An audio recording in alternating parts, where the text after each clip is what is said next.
তৃণমূল জামানার উন্নয়নের জোয়ারে ঢেউ আছড়ে পড়ছে বড় আন্দুলিয়া স্কুল রোডে, আর তা দেখে মুখ লুকোচ্ছেন তৃণমূল নেতারা।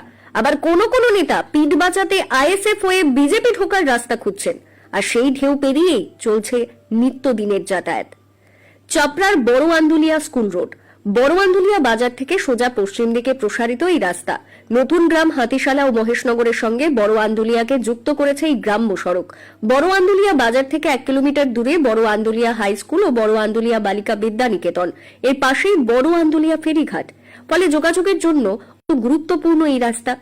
প্রতিদিন এই দুটি স্কুলে প্রায় 5,000 ছাত্রছাত্রী ও বড় আন্দুলিয়া সহ বেশ কয়েকটি গ্রামের কয়েক হাজার বাসিন্দা এই রাস্তা দিয়ে নিয়মিত যাতায়াত করেন।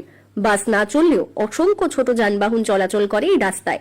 কিন্তু তৃণমূল জামানায় স্থানীয় জনপ্রতিনিধি ও প্রশাসনের উদাসীনতায় দীর্ঘদিন ধরেই বেহাল এই গুরুত্বপূর্ণ গ্রাম সড়ক। খানা খন্দে ভরা এই রাস্তা দিয়ে চলাচল করতে গিয়ে প্রতিনিয়ত ঘটছে দুর্ঘটনা। বর্ষা শুরুতেই হাল আরও বেহাল হয়ে উঠেছে। একটু বৃষ্টি হলেই রাস্তায় জমে যাচ্ছে 1 হাঁটু জল। নিকাশি ব্যবস্থা না থাকায় দিনের পর দিন সেই জল জমে থাকছে। খানা খন্দে ভরা রাস্তায় জল জমে তৈরি হচ্ছে মরণ ফাঁদ, আর সেই মরণ ফাঁদ পেরিয়েই খুদে পড়ুয়া থেকে শুরু করে আবাল বৃদ্ধ বনিতা সকলকেই চলাচল করতে হচ্ছে। যদিও তা দেখে হেলদোল নেই স্থানীয় জনপ্রতিনিধি থেকে শুরু করে প্রশাসনের।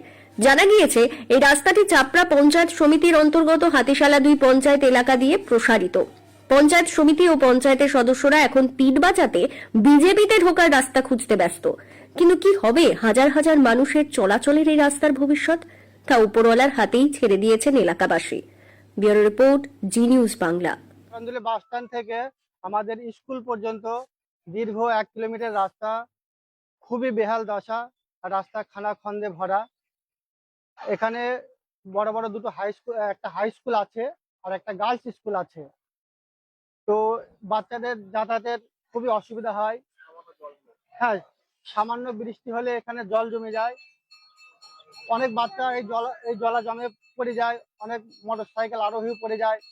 এখানে যারা আশেপাশে থাকে তারা উদ্ধার করে তাদের এখান থেকে জল থেকে তোলে। এই পরিস্থিতি কেন বলে মনে হয় আপনার? এই পরিস্থিতি বিগত সরকার যে এই ড্রেনটা করেছে, দেখেন আপনি এই ড্রেন থেকে এটা 2 ফুট নিচে আছে। এটা কিভাবে ইঞ্জিনিয়ার গুলো এরা পাস করে? হ্যাঁ, এটা কোনো প্ল্যান নেই। এই ড্রেনের জলটা কোনো দিকে যায় না, ড্রেনের জলে উল্টে রাস্তায় চলে যাচ্ছে। না, এর কোনো রাস্তা নেই। মাঝখানে মাঝখানে গ্যাপ আছে, পুরোপুরি ড্রেনটা নদীর সঙ্গে যুক্ত নয়। আর ড্রেনটা সেরকম ভাবে মজবুত নয়, মানে খুবই ফাঁকিবাজি যদি বলেন আপনি চেক করতে পারেন। হ্যাঁ, খুবই ফাঁকিবাজি করা হয়েছে। হ্যাঁ, 2 বছর বয়স হয়নি ড্রেন গুলো ভেঙে যাচ্ছে। দেখেন আমাদের এখানে অনেক নেতা এসছে, হ্যাঁ, কিন্তু কোনো কাজ হয়নি। ওই একটাই কথা হবে, ইলে ভোটের আগে হবে।